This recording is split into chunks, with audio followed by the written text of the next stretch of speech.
കാണാൻ പറ്റും ഓണം ഉണ്ണണമെന്ന് വിചാരിച്ചാൽ പോലും നടക്കത്തില്ല, വിൽക്കാനൊന്നുമില്ല. ഇത്രയും പരാജയപ്പെട്ട ഒരു കൃഷിമന്ത്രി കേരളത്തിലുണ്ട്. പക്ഷേ KN ബാലഗോപാലുമായി അടുത്ത വൃത്തങ്ങൾ പറയുന്നത് നേരത്തെ തോമസ് ഐസക് ചെയ്തു വെച്ച ചെയ്ത്തുകളുടെ ഫലമാണ് ഇപ്പോൾ ബാലഗോപാൽ അനുഭവിക്കുന്നത് എന്ന് പറയുന്നു. തള്ളിക്കളയാൻ പറ്റുമോ? സകല മതതീവ്രവാദികളെയും ഭീകരന്മാരെയും കൂട്ടുപിടിച്ച് VD സതീശനും രമേശ് ചെന്നിത്തലയും കൂടെ രാജ്യം ഭരിക്കാൻ ഇവിടെ ജീവിക്കാൻ പ്രയാസം വരും.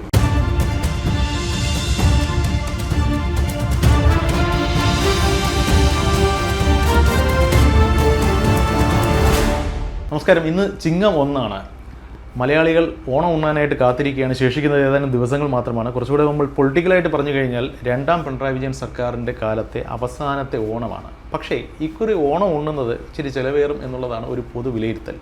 വെളിച്ചെണ്ണയുടെ വിലയുടെ കാര്യമാണ് പ്രത്യേകിച്ച് ശിക്ഷ എടുത്ത് പറയേണ്ടത്. താങ്കളുടെ അഭിപ്രായത്തോടു കൂടി തുടങ്ങാം.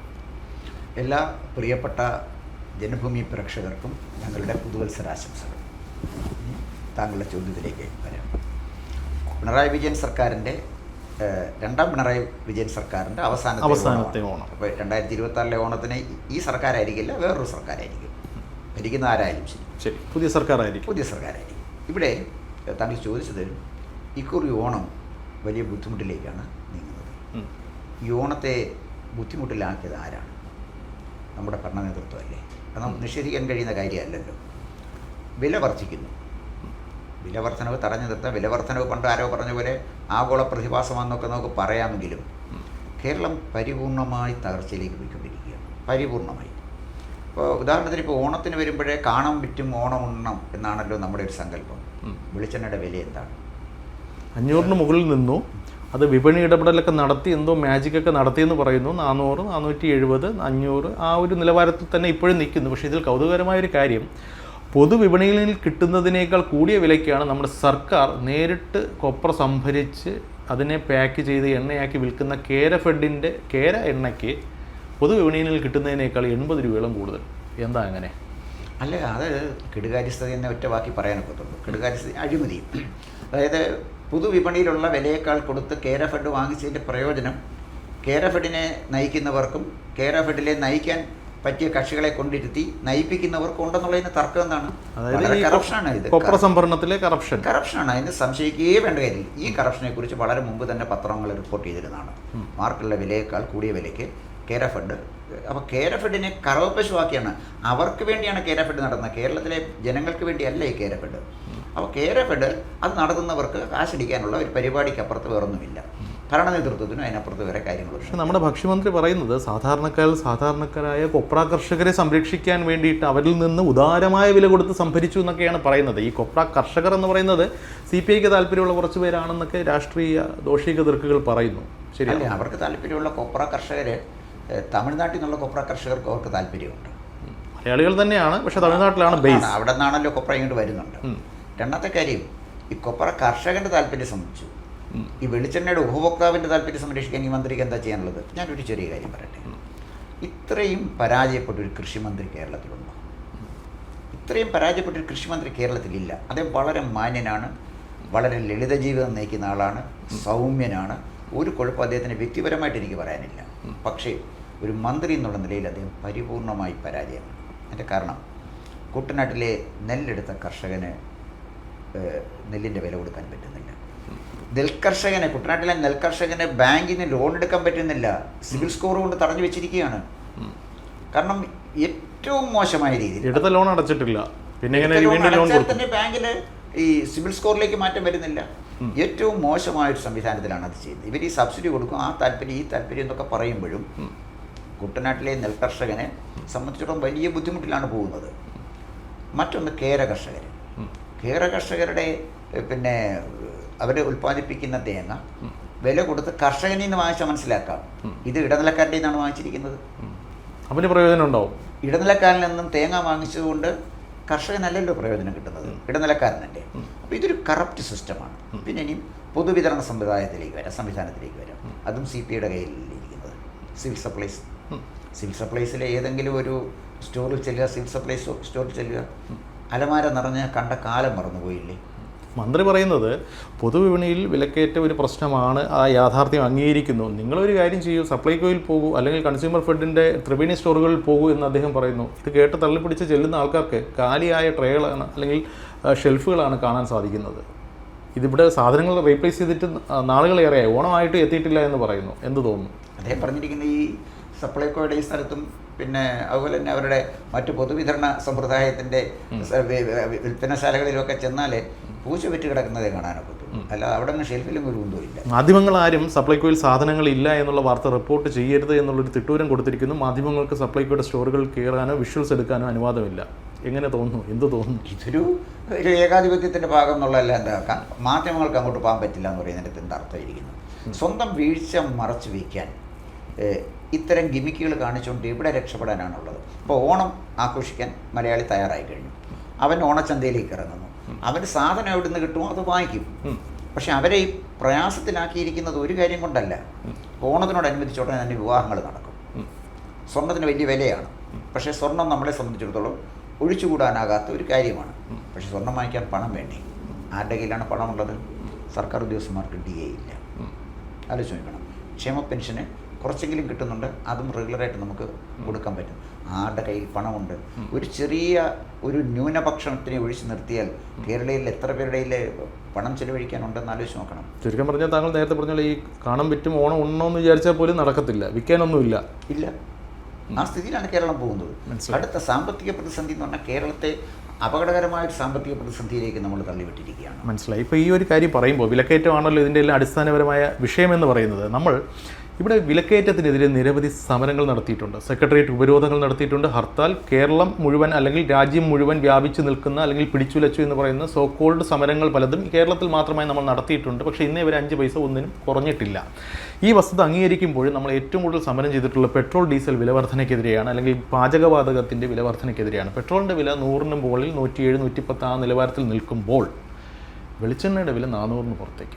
ഇവിടെ ആർക്ക് ഹർത്താലോ സമരമോ ഒന്നും ചെയ്യണ്ടേ? അതായത് തമിഴ്നാട്ടിനേക്കാൾ 2 രൂപ വില കൂടുതലാണ് കേരളത്തിൽ പെട്രോളിനും ഡീസലിനും. ഈ 2 രൂപ വില കൂടുതൽ വാങ്ങിച്ചത് നമുക്കിവിടെ ക്ഷേമ പെൻഷൻ കൊടുക്കാനാണെന്ന് പറഞ്ഞാണ് കൊടുക്കാൻ പറ്റിയത്.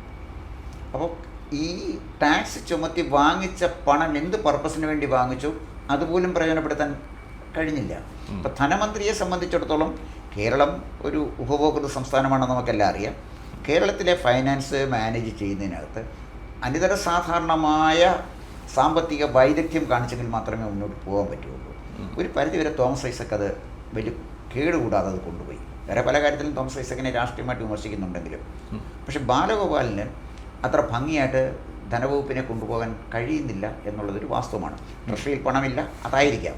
പക്ഷേ ട്രഷറിയിൽ പണമില്ലെങ്കിൽ പണം ഉണ്ടാക്കേണ്ടത് എൻ്റെയോ അനീഷിൻ്റെയോ ചുമതലയല്ല, അത് ധനമന്ത്രിയുടെ ചുമതലയാണ്. പക്ഷേ KN ബാലഗോപാലുമായി അടുത്ത വൃത്തങ്ങൾ പറയുന്നത് നേരത്തെ തോമസ് ഐസക്ക് ചെയ്തു വെച്ച ചെയ്ത്തുകളുടെ ഫലമാണ് ഇപ്പോൾ ബാലഗോപാൽ അനുഭവിക്കുന്നത് എന്ന് പറയുന്നു. തള്ളിക്കളയാൻ പറ്റുമോ? അല്ല, തള്ളിക്കളയാൻ പറ്റില്ല. ഈ കിഫ്ബി എന്ന് പറഞ്ഞൊരു സംഭവം തോമസ് ഐസക് തുടങ്ങി വെച്ചാണ്. അപ്പോൾ ആ ആശയം തുടങ്ങി വെച്ചു എങ്കിലും സെൻട്രൽ ഗവൺമെൻറ് ഈ കിഫ്ബിക്ക് വേണ്ടി ചെലവഴിക്കുന്ന പണം അത് കൃത്യമായി നമ്മുടെ കിഫ്ബിയുടെ ബജറ്റേ കേരള ബജറ്റ് സംസ്ഥാന ബജറ്റിൻ്റെ ഭാഗമാക്കി. അത് കേന്ദ്രത്തിൻ്റെ ഒരു നയത്തിൻ്റെ ഭാഗമാണ്. അല്ല കേരളത്തിനോട് ശത്രുത കാണിച്ചൊന്നുമില്ല. കിഫ്ബി എന്ന് പറഞ്ഞൊരു പ്രത്യേക ലോകം സൃഷ്ടിച്ചിട്ട് അതിലേക്ക് ഞങ്ങൾ വേറെ വരുമാനം ഉണ്ടാക്കുന്നു എന്ന് പറയുന്നതിനകത്ത് അർത്ഥമില്ല, നിലനിൽക്കാൻ കഴിയില്ല. പക്ഷേ കിഫ്ബിക്ക് ഒരു ഗുണമുണ്ടായി. കിഫ്ബി മറ്റേ അഡ്മിനിസ്ട്രേറ്റീവ് ഹാർഡിൽസ് ഒന്നും ഇല്ലാതെ, തടസ്സങ്ങളൊന്നും ഇല്ലാതെ നല്ല ഒന്നാന്തര സ്കൂളുകൾ പണിതു. എല്ലാം ഊരാളുങ്കൽ വഴിയാണ്. പക്ഷേ ഊരാളുങ്കലിനോട് ഞാൻ യോജിക്കുന്ന ഒരാളാണ്. കാരണം ഈ സ്വകാര്യ കോൺട്രാക്ടർമാർ കൊടുക്കുന്നതിനേക്കാൾ എപ്പോഴും നല്ലത് ഊരാളുങ്കലിലാണ്. കാരണം ഞാൻ ഊരാളുങ്കലിലെ പണി ശ്രദ്ധിച്ചിട്ടുണ്ട്. ഊരാളുങ്കൽ പണി ചെയ്യുന്ന പെർഫെക്റ്റായിട്ടാണ് പണി ചെയ്യുന്നത്. പിന്നെ അവരതിൻ്റെ മറ്റൊരു മുതലാളി അല്ലെങ്കിൽ മറ്റൊരു സ്വകാര്യ കോൺട്രാക്ട് എടുക്കുന്ന അത്രയും പണമൊന്നും ഊരാളുങ്കൽ എടുക്കുക. പക്ഷേ സർ, 100 രൂപയുടെ സാധനം അല്ലെങ്കിൽ 100 രൂപയ്ക്ക് തീരാവുന്ന പ്രവൃത്തി 150 രൂപ കൊട്ടേഷൻ കൊടുത്ത് എടുക്കുന്നു. ഊരാളുങ്കൽ ആയതുകൊണ്ട് മാത്രം 150 ആയതുകൊണ്ടും ആയിട്ടും അവർക്ക് കിട്ടുന്നു. അവർ 130-ന് പണി തീർക്കുന്നു. 80 രൂപയുടെ ടോട്ടൽ എസ്റ്റിമേറ്റ് കാണിക്കുന്നു. ബാക്കി കാശ് സർക്കാരിലേക്ക് തിരിച്ചു കൊടുക്കുന്നു. സർക്കാരിലേക്ക് എന്ന് വെച്ച് കഴിഞ്ഞാൽ കിട്ടേണ്ടവർക്കെല്ലാം കിട്ടുന്നു. ഇതാണ് ഊരാളുങ്കൽ നടക്കുന്ന മെക്കാനിസം എന്നാണ് ഞാൻ മനസ്സിലാക്കുന്നത്. പക്ഷേ ഇതൊക്കെ പറയുമ്പോഴും എല്ലാവരും പറയുന്നത് അവരുടെ ബിൽഡ് ക്വാളിറ്റിയെ കുറിച്ചാണ്. പക്ഷേ ഇപ്പോൾ ഊരാളുങ്കൽ നിർമ്മിച്ച പല സ്ഥാപനങ്ങളും പല കെട്ടിടങ്ങളും ഒരു ക്ഷയാവസ്ഥയിലാണ് എന്നൊക്കെയുള്ള വാർത്തകൾ കേൾക്കുന്നു. അപ്പോൾ അതുകൊണ്ട് വ്യക്തിപരമായുള്ള ഒരു വിയോജിപ്പ് ഞാൻ അതിനോടൊപ്പം സാന്ദർഭികമായിട്ട് ചേർക്കുന്നു. അതവിടെ നിൽക്കട്ടെ. നമ്മൾ വിലക്കയറ്റമാണ് നമ്മുടെ അടിസ്ഥാനപരമായ പ്രശ്നം. വിലക്കയറ്റത്തെക്കുറിച്ച് സംസാരിക്കുമ്പോൾ ഈ പിടിച്ചു നിർത്തും എന്ന് പറയുന്നതല്ലാതെ ഈ പിടിച്ചു നിർത്താനായിട്ട് ഒന്നും ചെയ്തതായി ആരും കണ്ടില്ല. താങ്കൾ എന്തെങ്കിലും കണ്ടോ ഈ പിടിച്ചു നിർത്താനായിട്ട് സർക്കാർ സംവിധാനങ്ങൾ എന്തെങ്കിലും ചെയ്തത്? പച്ചക്കറി, ഈ പറയുന്ന വെളിച്ചെണ്ണ, എല്ലാ കാര്യങ്ങളും കൂടെ ചേർത്തിട്ടാണ് ചോദിക്കുന്നത്. പിടിച്ചു നിർത്താൻ സർക്കാർ എന്ത് ചെയ്തു? താങ്കൾ എന്ത് കണ്ടു? പിടിച്ചു നിർത്താൻ സർക്കാർ ഒന്നും ചെയ്തിട്ടില്ല എന്ന് മാത്രമല്ല, കുറച്ചു കാലം മുമ്പ് വട്ടവട എന്ന് പറയുന്ന സ്ഥലത്ത് മൂന്നാറിനപ്പുറം അവരെ അവരുടെ കാർഷികോൽപ്പന്നങ്ങൾ പച്ചക്കറികളാണ്, അത് കൃത്യമായി വാങ്ങിക്കാൻ സംവിധാനം ഇല്ലാത്തതുകൊണ്ട് അവരെ വഴിയിൽ ഉപേക്ഷിച്ചിട്ട് കളഞ്ഞു, എടുത്തുകൊണ്ട് പോയിക്കോളാൻ പറഞ്ഞു. അപ്പോൾ ഈ കർഷകനിൽ നിന്ന് നേരിട്ട് ഈ ഉൽപ്പന്നങ്ങൾ സ്വീകരിക്കാനും പ്രോപ്പറായിട്ട് അത് മാർക്കറ്റ് ചെയ്യാനും കഴിയുന്ന കൃത്യമായൊരു സംവിധാനമില്ല. ഇപ്പോൾ ഇവിടെ തന്നെ പല ഏജൻസികളുണ്ട്. ഈ കൃഷി വകുപ്പിൻ്റെ കീഴിൽ 22 കോർപ്പറേഷൻ കണ്ടുണ്ട്. അതിന് ചെയർമാന്മാരുണ്ട്, അവർക്ക് കാറുണ്ട്, സ്റ്റാഫുണ്ട്. തോറ്റ MLA കുറേ പേർ ചെയർമാനെ ഇരിപ്പുണ്ട്. എന്തിനാ കൃഷി വകുപ്പിന് ഇത്രയും കാര്യങ്ങൾ? കൃഷി വകുപ്പിൻ്റെ ഒരു വകുപ്പ് വരെ എന്തിനാ ഇത്രയും കോർപ്പറേഷൻ? അതുകൊണ്ട് ഈ രാജ്യത്തെ ജനങ്ങൾക്കുള്ള പ്രയോജനം എന്താണ്? ഓരോ കോർപ്പറേഷൻ്റെ എണ്ണം കൂടുമ്പോഴും നമ്മുടെ ലയബിലിറ്റി കൂടുകയാണ്. അപ്പോൾ ഈ നമ്മുടെ ഒരു മാർക്കിലൊരു ഇൻ്റർവെൻഷൻ നടത്താനോ വില പിടിച്ചു നിർത്താനോ ശാസ്ത്രീയമായ ഒരു സമീപനവും നമ്മുടെ ഗവൺമെൻറ് സ്വീകരിക്കും. ഈ ഭരണ സൗകര്യാർത്ഥം എന്ന് പറയുന്നൊരു സാങ്കേതിക പദമുണ്ട്, അത് താങ്കൾ മറന്നു പോകുന്നു. അതുകൊണ്ടാണ് ഈ സൗകര്യം ഉണ്ടാക്കിയതാണ് ഈ പറയുന്ന ബോർഡ് കോർപ്പറേഷൻ എന്നുള്ളത് മറക്കുന്നു എന്നുള്ളതാണ്. തീർച്ചയായിട്ടും കോർപ്പറേഷൻ ഉണ്ടാണ്. ഇനി നമുക്ക് ശരിക്കും പറഞ്ഞാൽ 2-3 കോർപ്പറേഷൻ വേണം. വാഴപ്പിണ്ടിക്ക് ഒരു കോർപ്പറേഷൻ ആകാം. ഈ തൊട്ടാവാടി ചെടികൾ ഇപ്പോൾ നാട്ടിലെങ്ങും കാണുന്നില്ല. പണ്ട് നമ്മുടെയൊക്കെ പുരടുത്ത് ഇഷ്ടംപോലെ തൊട്ടാവാടി, അതിനൊരു കോർപ്പറേഷൻ ആകാം. അങ്ങനെ 2-3-4 കോർപ്പറേഷൻ്റെ സ്പേസ് ഉണ്ട്. ഇനിയും ഈ ജോലിയില്ലാതെ MLA-മാര്, പിന്നെ കുറേ ജനവിരുദ്ധരായ രാഷ്ട്രീയക്കാരുണ്ടല്ലോ, വെളിയിലിറങ്ങിയാൽ പഞ്ചായത്തിൽ നിന്ന് കെട്ടിവെച്ച കാശ് കിട്ടാത്തവരും, അവരെയൊക്കെ ഇരുത്താൻ അത്യാവശ്യം കോർപ്പറേഷൻ അത് വരട്ടെ, നല്ല കാര്യം തന്നെയാണ്. മനസ്സിലായി. ഇപ്പോൾ നമുക്ക് ഏറ്റവും ഒടുവിൽ ഒരു പോയിന്റ്, അതായത് താങ്കൾ നേരത്തെ പറഞ്ഞു വെച്ച ആ ഒരു പോയിന്റ്, അതിലൊരു വ്യക്തത വരുത്തിയിട്ട് നമുക്ക് അവസാനിപ്പിക്കാം. അതായത് ഇന്ന് ചിങ്ങം 1 ഇത് 2ാം പിണറായി വിജയൻ സർക്കാരിൻ്റെ അവസാനത്തെ ഓണമാണ് എന്ന് പറയുന്നു. അടുത്ത വർഷം LDF ആയാലും UDF ആയാലും പുതിയൊരു സർക്കാർ ആയിരിക്കും അടുത്ത ഓണത്തിന് നമ്മെ ഭരിക്കുക എന്നുള്ളത് ഉറപ്പാണ്. കാരണം സാങ്കേതികമായി 2026 മെയിൽ ഇലക്ഷൻ നടക്കും. മൂന്നാമത് അല്ലെങ്കിൽ ഇനി അടുത്ത 2026 ഓണം ഉണ്ണുന്ന സമയത്ത് നമ്മെ ഭരിക്കുന്നത് ഇപ്പോൾ ഭരിക്കുന്നവർ തന്നെ ആകുമോ നിലവിലെ സ്ഥിതികൾ തുടർന്നാൽ എന്ന് പറഞ്ഞിട്ട് അവസാനിപ്പിക്കും. നമുക്ക് ഈ ഇലക്ഷനെ സംബന്ധിച്ചിടത്തോളം നമുക്ക് ഒരാഴ്ച പോലും ഇലക്ഷനിൽ വലിയൊരു കാലയളവാണ്, നമുക്കത് പറയാൻ പറ്റില്ല. എന്നാലും ഇങ്ങനെ പോയാൽ എങ്ങനെ എന്നതാണ് ചോദ്യം. അല്ല, ഇങ്ങനെ പോയാൽ വലിയ ബുദ്ധിമുട്ടായിരിക്കും. കാരണം വെച്ചാലേ അത് ഭരിക്കുന്ന അതൊരു പൊളിറ്റിക്കൽ ക്വസ്റ്റ്യനാണ്. ഒന്നാമത്തെ കാര്യം, കേരളത്തിലെ ജനങ്ങളുടെ മനസ്സിലുള്ള ആൻറ്റി ഇൻകംബൻസി, ഗവൺമെൻറ്റിനോട് വെറുപ്പ് അതിശക്തമാണ്. ഈ വെറുപ്പ് ആർക്കനുകൂലമായി വരും? അതായത് ജനങ്ങൾ വോട്ട് ചെയ്യുമ്പോൾ 2-3 കാര്യമുണ്ട്. ഒന്ന്, UDFന് വോട്ട് ചെയ്യാൻ ജനങ്ങൾക്കൊരു റീസൺ ഇല്ല. സകല മതതീവ്രവാദികളെയും ഭീകരന്മാരെയും കൂട്ടുപിടിച്ച് VD സതീശനും രമേശ് ചെന്നിത്തലയും കൂടെ രാജ്യം ഭരിക്കാൻ ഇവിടെ ജീവിക്കാൻ പ്രയാസം വരും. അതിന് തർക്കം എന്നുള്ളൊരു കാര്യമല്ല. ഞാനതാ പറഞ്ഞ മദ്ദൂറിനെ പോലുള്ള മന്ത്രിമാർ വിദ്യാഭ്യാസത്തിലേക്ക് വന്നാൽ സ്ഥിതി എന്താണെന്ന് ആലോചിച്ച് നോക്കണം. അതേസമയം CPM-നെ സംബന്ധിച്ചിടത്തോളം ഈ ആൻറ്റി ഇൻകംബൻസിയുടെ ഏറ്റവും അധികം പാവഭാരം ചുമക്കേണ്ടി വരുന്ന LDF ആയിരിക്കും. CPM എന്ന് വെച്ചാൽ LDF ആയിരിക്കും.